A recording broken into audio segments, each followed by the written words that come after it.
When I heard that a 14.5-inch 6.5 Creedmoor had basically the same bullet drop as a 20-inch 308 at 1,000 yards, but in a smaller package, I was in. 6.5 Creedmoor for CQB. Just lift more weights, right?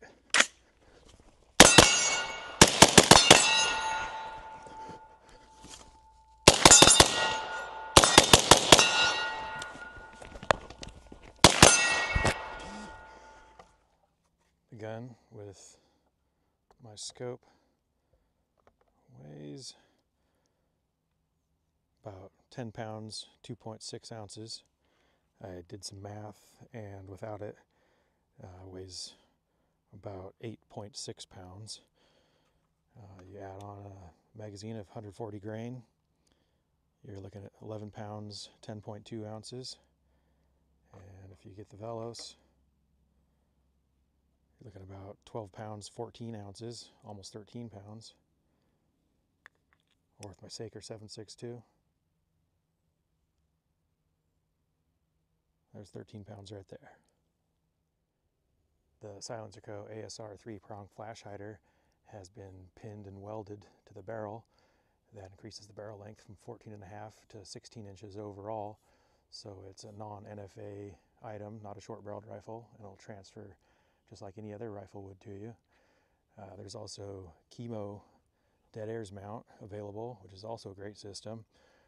But I had a Saker 7.62 that I needed a host for, and I thought this would be a good one.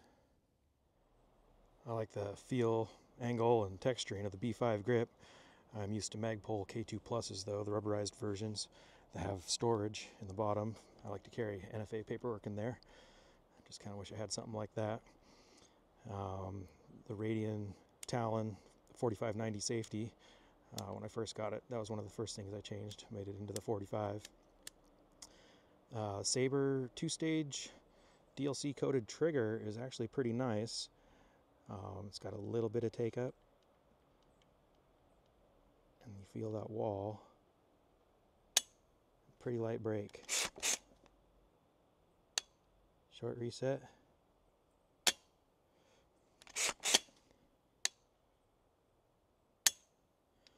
When I first got it, I was actually getting some failures and it wasn't resetting. I'd take a shot and then the trigger wasn't coming forward, it was sticking back. I tried lubing it and that didn't do anything. Took it apart and actually took the disconnector out and wiped that little trough that it sits in, and I haven't had a problem since. So that's a good recovery there. I was using my Trigger Tech for a minute, but now that's back and I've got the Sabre trigger in there, and it's got a good curve. It's a little bit wider than the Trigger Tech. I do like it. Having an ambi bolt release is really nice, but you still have to come to the other side to lock it open. You got to be careful though not to drop your magazine when you're dropping the bolt. This company did it different. It's a lever that goes down, and it's also a bolt catch with that same finger, and you don't accidentally push the magazine. I do like too how the handguard is held on to the barrel nut with screws directly into it. It's a lot smoother and feels better on your hand when you're carrying it than the old clamp style. So adjusting your gas block, you're going to start with it closed. It's clockwise all the way, and then you're going to open it until you get last round bolt hold open. So we're closed. There's 2 clicks open, just to make sure.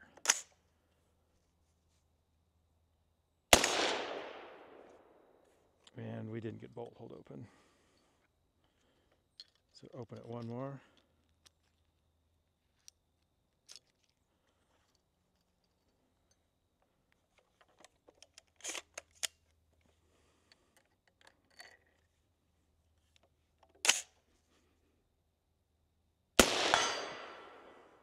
And we did get bolt hold open.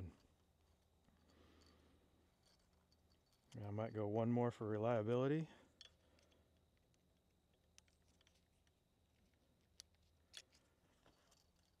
So we're at 4 total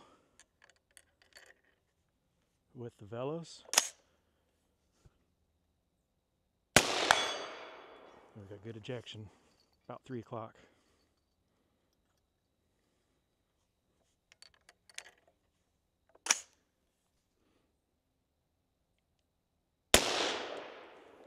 Still looking good. I like it there. Let's try something a little more high back pressure. I've got my Saker on here, and I've opened it just 1 click.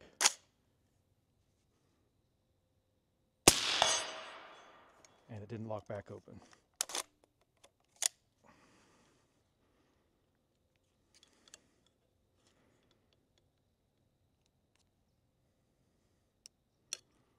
There's 2 clicks total.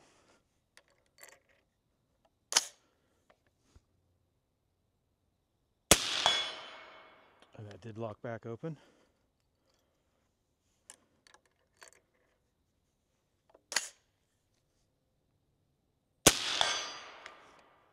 Good ejection. Curious what going to 3 might do. Oops.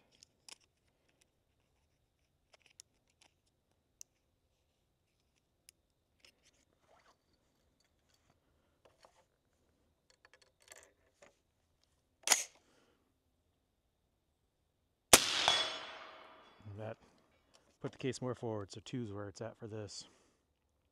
Now let's try one of my favorites on here, the Dead Air Nomad L. I've got it on 1 click open from closed.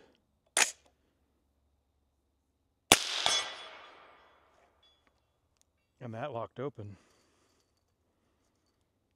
Let's try again.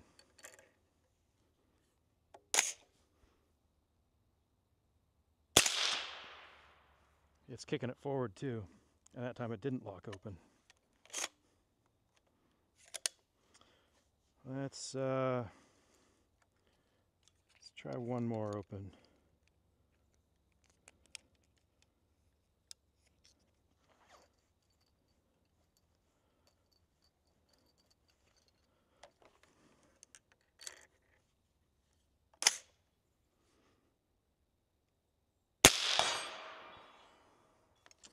That locked back.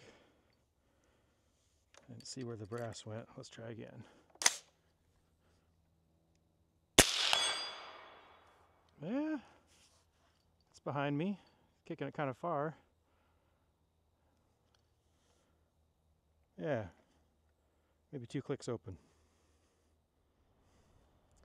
Let's try unsuppressed or loud mode. Got it open 3 clicks, just like the Velos.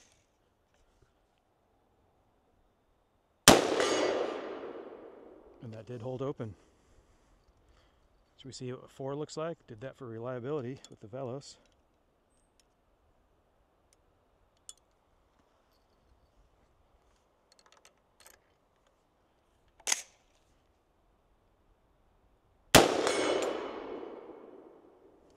Still looking good.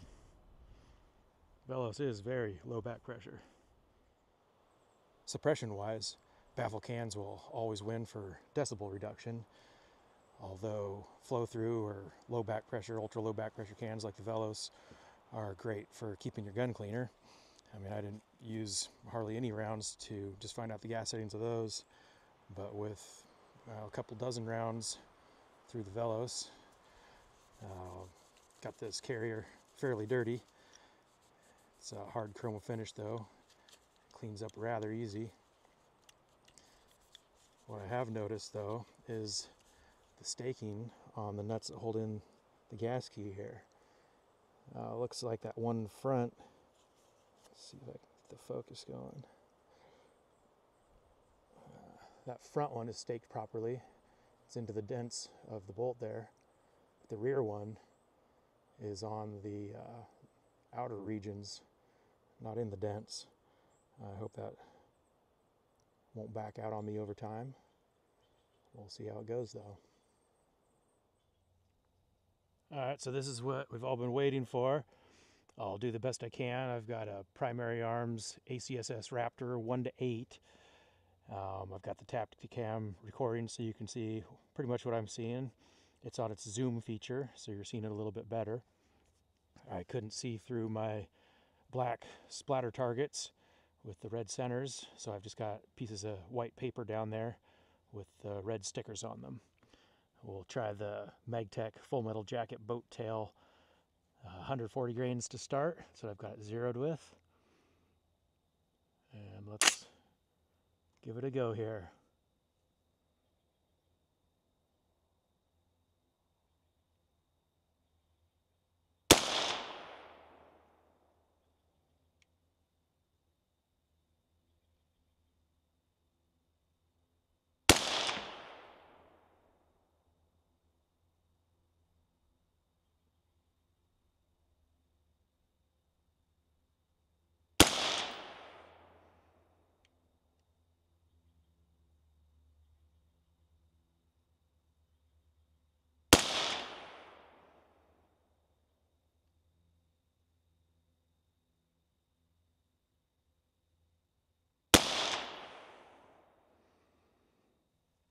Well, it felt pretty good.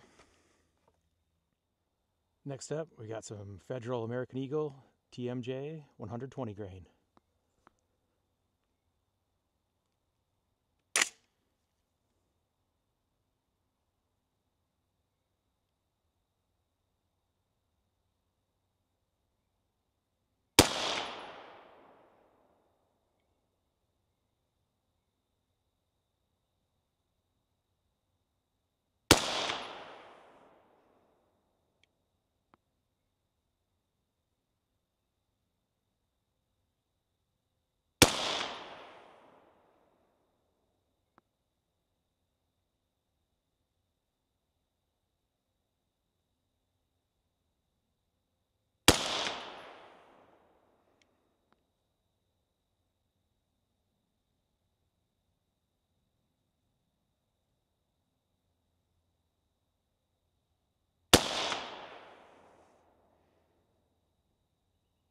It felt pretty good too. Now for some Sabre Blade Black Tip, 140 grain.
Getting a little mirage.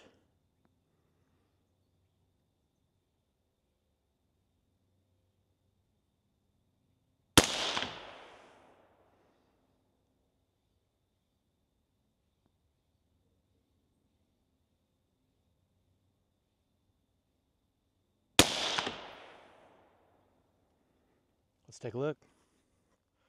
Well, I started off good with the Magtech. I mean, I didn't even expect that good of a group. That's less than an inch. About 3/4, maybe a little bigger. Federal, they didn't all feel that great. What do we got? 1.3 inches there. The Sabre, I don't know. What do you think? Should I have let the barrel cool down? Or even my heart rate stop? I did the 100-yard dash a couple times. End to end, those guys are about 3 inches or more. If you count out that one, we're down under 2. Still though, makes me wonder. So those groups all weren't looking the best, so I invested in this Caldwell Stinger shooting rest to see if we can't tighten things up. Let's see how it goes. We'll be using, first up, the Magtech 140 grain full metal jacket boat tail. We're at 100 yards.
Let's try this Federal American Eagle TMJ 120 grain.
Now let's try the Sabre Blade Black Tip 140 grain.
Now this is surprising me again. Magtech still did great.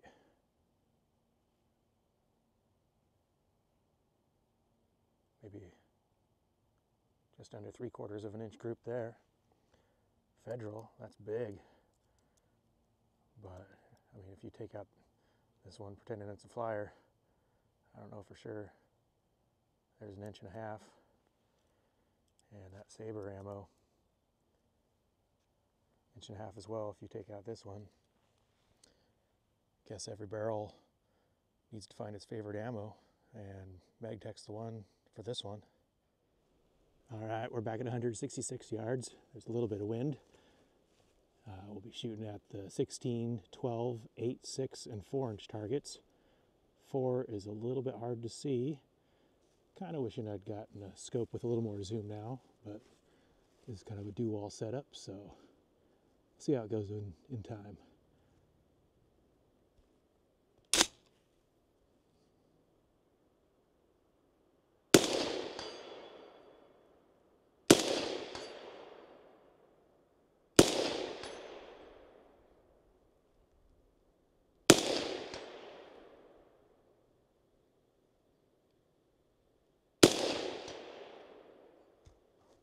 Not a problem.